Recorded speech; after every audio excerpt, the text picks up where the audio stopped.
não chegou uma nova oferta, mas existe uma conversa numa outra direção. Aí eu perguntei, mas há otimismo? Aí a resposta foi: ainda não. Então, assim, o São Paulo trabalha com a possibilidade do Marcos Antônio e trabalha ainda com a possibilidade do Thiago Mendes. Ou seja, dentro disso que o PVC falou, e eu concordo 200% com o que o PVC fala, poderia, quem sabe, não, por que não, já que perdeu Alisson e Pablo Maia, por que não Marcos Antônio e Thiago Mendes? Eu acho que seria um baita negócio. O São Paulo está nas duas frentes.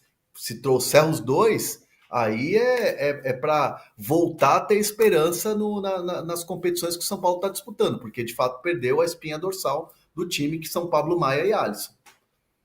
Mas isso é importante, né, Hernan? O São Paulo trata o um ou outro ou pode acabar contratando os dois? Eu não falei isso com a cúpula São Paulina, mas eu sei que a cúpula São Paulina trabalha com as duas possibilidades. Vamos pensar que o Marcos Antônio é por empréstimo com uma opção barra obrigação de compra. O Thiago Mendes já viria em definitivo num contrato. Lembrando que o São Paulo vendeu o Gabriel Neves, né, que já está, inclusive, em processo de rescisão de contrato. Vai livrar o Rames da folha salarial, se espera. Né, abre espaço do Gabriel Neves também na folha salarial, que é um espaço importante. Né? Juan está indo embora, assinou já pré-contrato e provavelmente pode ir embora agora se o Southampton quiser comprar, mesma coisa do Wellington.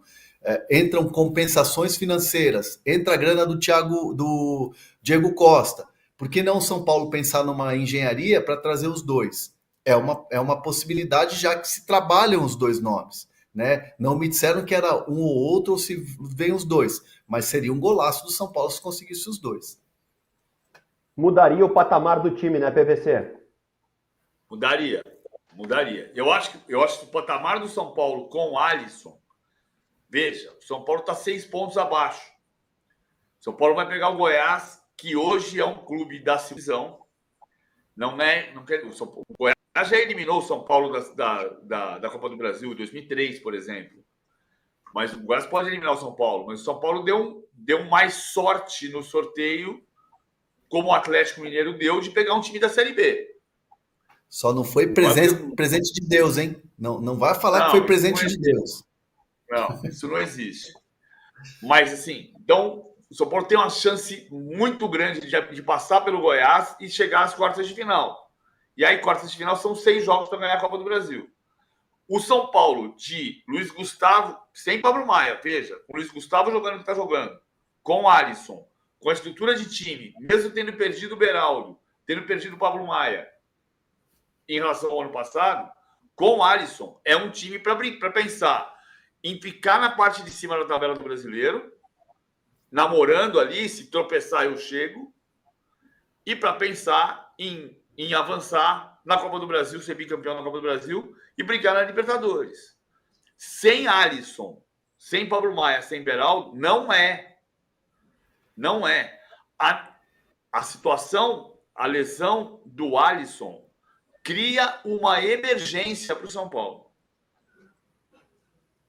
Hernan, para a gente fechar de São Paulo, o Juan e o Wellington com pré-contratos com o Southampton, eles podem sair de graça ou existe a chance de pintar uma antecipação de saída e um dinheirinho a mais para o São Paulo? Vai depender do clube inglês, vai depender do Southampton. Existe já o acerto, né? Pelo menos já está isso encaminhado do Juan ser emprestado a um clube turco. E aí seria início de temporada agora, o Southampton teria que comprar ou pagar essa compensação financeira para o São Paulo, e aí, tendo essa possibilidade, seria melhor para o jogador passar ele para o clube turco agora, no começo da temporada, e o Wellington a mesma coisa para iniciar os trabalhos do Southampton, né, para disputar a Premier League. Então, assim, tudo isso depende do clube inglês negociar com o São Paulo. Obviamente vai ter essa conversa? Vai ter essa tentativa. Só que ela ainda não está em curso. Né? Os clubes ainda não conversaram. O que chegou ontem, né, foi um e-mail, né, formal ali para a presidência de informe que assinou pré-contrato com o Juan. E anteontem aconteceu a mesma comunicação por e-mail na questão do Juan, no dia do jogo contra o Grêmio. Então, assim, essas formalidades ou essas formalizações vão acontecendo e aí depois vai ter a conversa por vídeo, né? Não, eu dizia, você falou 2 vezes o Juan Wellington uns dias antes Wellington. e o Juan por último. Isso. Não, perfeito. Dia do jogo, Wellington. Então, não, perfeito. Ficou totalmente claro a situação desses 2 jogadores com o São Paulo.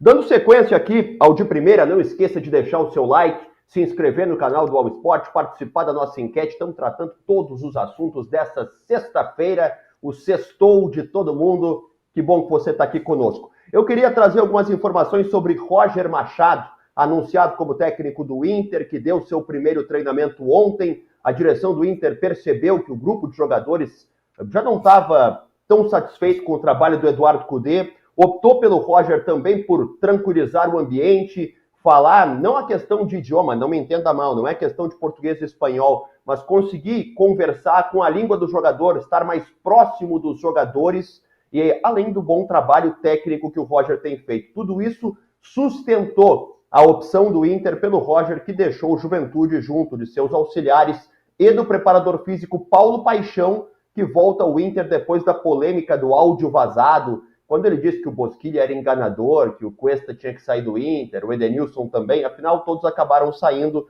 então o Paulo Paixão está nesse pacote Roger aí do Juventude. O PVC vai trazer pra gente o Inter do futuro, o Inter do Roger, na prancheta do PVC que a gente vai ver a partir de agora. Roda a vinheta.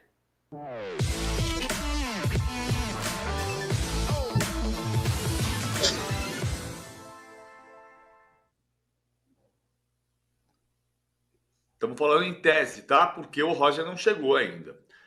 O Cudê sempre gostou de jogar assim, com um volante só, que podia ser, mais recentemente foi o Rômulo, mas no ano passado às vezes era o Johnny, e uma linha de 3 que ali tinha, no melhor momento tinha Maurício, tinha Arangues e tinha Wanderson com Alan Patrick de segundo atacante junto com o Ener Valencia.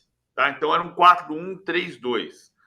Na movimentação, defensivamente, o Arangues voltava na linha e fazia um 4-4-2 defendendo, mas era no modelo tático, na plataforma tática, um 4-1-3-2, que atacando o Maurício vinha por dentro, quando era o Maurício, o Bustos passava aqui e virava 3-2-5 para atacar. O Mano Menezes, antecessor, jogava 4-2-3-1, mas também fazia no movimento a passagem do meia, a chegada do outro meia, o Wanderson vindo pela esquerda e o Bustos passando. Então, no movimento ofensivo também era 3-2-5. O Roger, em teoria, embora ele seja, em tese, mais ofensivo do que era o Mano, ele volta para o modelo anterior. Ele sai desse modelo do Cudê e tem uma vantagem nisso. Ele volta para jogar no 4-2-3-1. Era assim que ele jogava no Palmeiras, foi assim que ele jogou no Juventude recentemente, ele foi assim, técnico do Fluminense também. Em tese, são 2-3-1. Mais recentemente, com os desfalques da Copa América, o que é que estava acontecendo muito com o Inter do Cudê? Ele estava fazendo um volante, podia ser o Rômulo,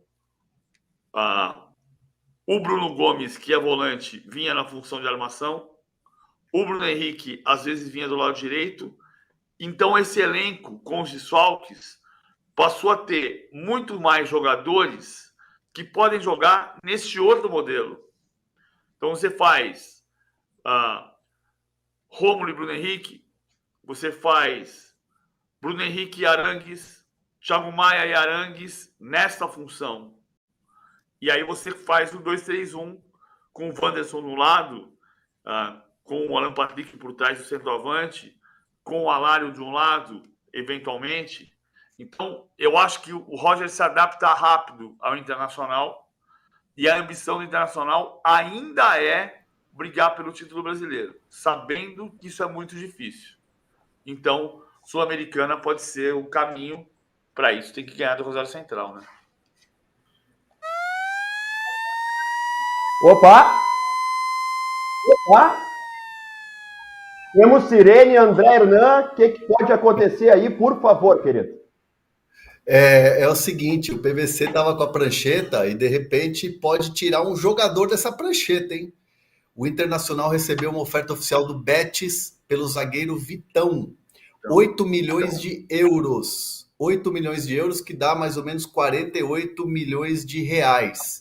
É uma oferta, claro, evidente que o Internacional ainda não se manifestou ao Betis da Espanha. Para o jogador é uma possibilidade de jogar a La Liga, jogar um campeonato importante, num time tradicional.